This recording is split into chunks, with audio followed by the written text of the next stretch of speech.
Okay, the good word on the street is that Jaron Ennis ducked Tim Tszyu. He could have fought Tim Tszyu this next fight. He chose this Liam guy, whatever his name is, Liam Uisma or Uisma. So he chose him, and a lot of people, and Brian Norman Sr., who stay on Boo's neck, you know, the way he stay on Boo's neck, it really make you believe, and it could be a lie, that Boots was the one that ducked Brian Norman Jr. You know what I'm saying? So, but who knows? Everybody that you hear sparring said he beat up on Brian Norman Jr., which was years ago, but he dropped him. But he says that, you know, he chose Tim Tszyu. Now, I seen an interview at his media day where he said that he never seen this Liam Usman, or Usdanataha fight before. You know, he said he watched a little film, but he hadn't heard of him before. So, I mean, honestly, I read Tim Tszyu rebuilt his team and brought some more people in. Was Tim Tszyu really willing, after the Fondora fight, to jump into a fight with Jaron Ennis next? I find that hard to believe, bro. I really do find that hard to believe. You know, in a way, that would have been all risk for Jaron Ennis. No, Fondora just, you know, stopped him. I get in there and I stop him. Then they say, well, Tim Tszyu was coming off a loss. So, yeah, you know, I find that, you know, I get it. Like I see why he wouldn't fight him. He just got knocked out. And basically, he quit. So, you know, was No Limit willing to put some money up to make the fight happen? Did he have to go to Australia? You know what I'm saying? Like, that's a great question. Like, honestly, what did you get from really beating Tim Tszyu? Honestly, I mean, if he was coming off a dub, then yeah. Then it'd be a world title fight. You know?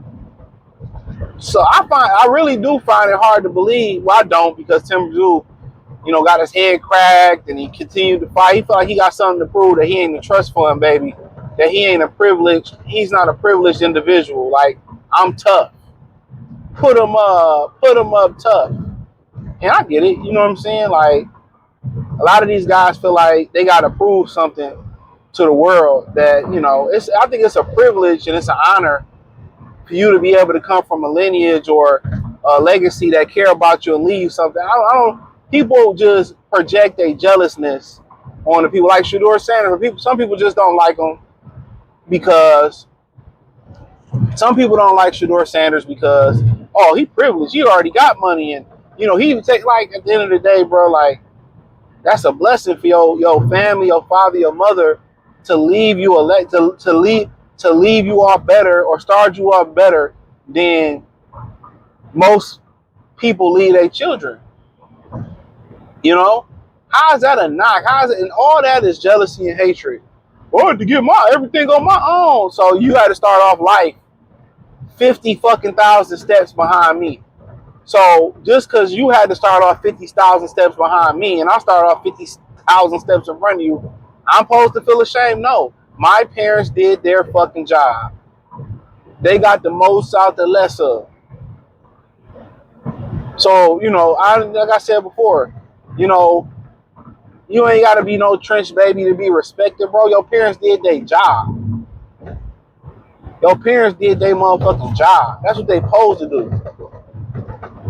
People think struggle, love, or being handed something is goofy. Your parents not doing their job and not leaving you with nothing is goofy. So, yeah, the whole thing is goofy. That shit, you know, people's train of thought really be killing me. Thinking like that. But, you know, Tim Tszyu just feel like he got something to prove. And this is why you got to live in your own world. Because you can do whatever to prove people wrong, and it's not good enough. And it's not good enough. You can do whatever to prove them wrong, but it's not good enough. So going to seek other people's validation, that should be a mental illness. Now, using people doubt or using people, you know, doubt or hate towards you as fuel, that's not. But trying to prove something to a fucking stranger or an outsider for what? Because if they was in your same position, they'd be flaunting it in your face. So him trying to go out and prove that he ain't no trust fund baby. What is you hitting your brakes for, dog? They get next to semi trucks and motherfuckers get nervous. Instead of hitting your brakes, speed up. But yeah, but you know, I have a hard time believing. I have a hard time believing that was the case. But Tim Tszyu done dumb shit before. Face half fisted up, tried to fight Virgil Ortiz. So honestly, I don't blame Boots. I know y'all was expecting something else. That fight, you know, I had to come out extra money out of the promoter. Unless they put money up, I had to come out extra money to fight a used condom. A used damaged condom. Ain't even a good used condom. It's tore on the side. You know what I'm saying? It's tore on the side and shit. Already pre-coming that motherfucker. Like man, Tim Tszyu is done. He's done. He's done.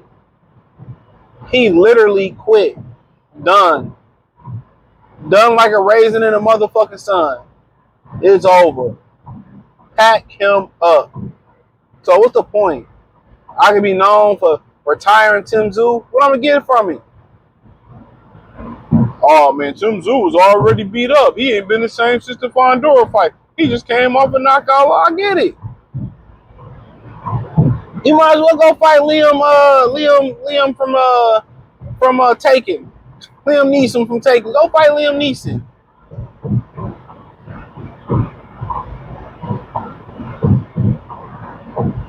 Go fight Liam Neeson.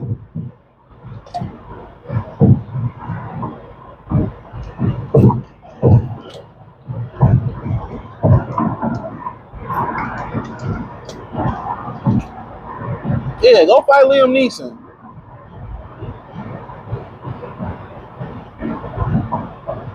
Hell yeah, go fight Liam Neeson and shit. But yeah, like I don't blame him. But some people gonna hate. But I'm fair. I mean, it don't make no difference, dog. And then if you lose to him, you know, look what Fondora did. It's a lose-lose situation. It's a lose-lose situation. Now I was wondering, was they willing to go to Philly or they was gonna do a neutral? Was he going to turn over to Australia? I'm interested to know what the deal was. But yeah, I don't blame him. He said he wanted 2 tune-ups, so he might spin the block. Down the road, let Tim Tszyu get a couple wins or whatever. Because it don't appear that he fighting Virgil Ortiz next. Every time you mention Virgil Ortiz with a name, him and his dad, oh, we ain't fighting them. We ain't made no contract. They ain't told. They always sound like, they always start looking and sound like Shaggy and Scooby. You know, when the ops show up, they always pew. That's Shaggy and Scooby right there. Virgil Ortiz Sr. and Jr. That's Shaggy and Scooby, right? Soon as they mention with somebody that's credible, if we fighting them, no, I'm not doing that. You want Scooby Snack? I ain't doing it. Them motherfuckers ain't fighting next. Ain't nothing on the line. Ain't a bill on the line. You know, Ortiz, the Mexican, the Ortiz, you know, Dallas, the Tex-Mex, they ain't got no pride. They ain't got no Mexican pride, bro. Mexicans don't claim motherfucking Virgil Ortiz. They one of the biggest scams going in boxing. That scam likely. Or scam alert. If Ortiz and Ennis fought each other, scam like your slam alert should be the name of that fight.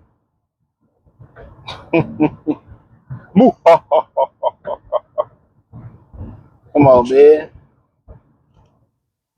Shit. But yeah, I might want to see that shit, bro. Like, I don't mind seeing it. Let me not say that, but what it's gonna mean?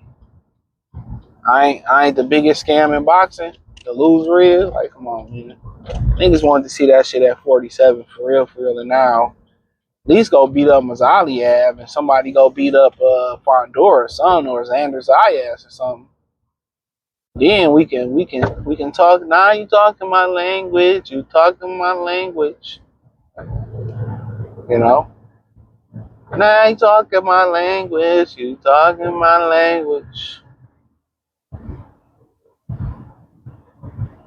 So yeah, but hey, here's what it is.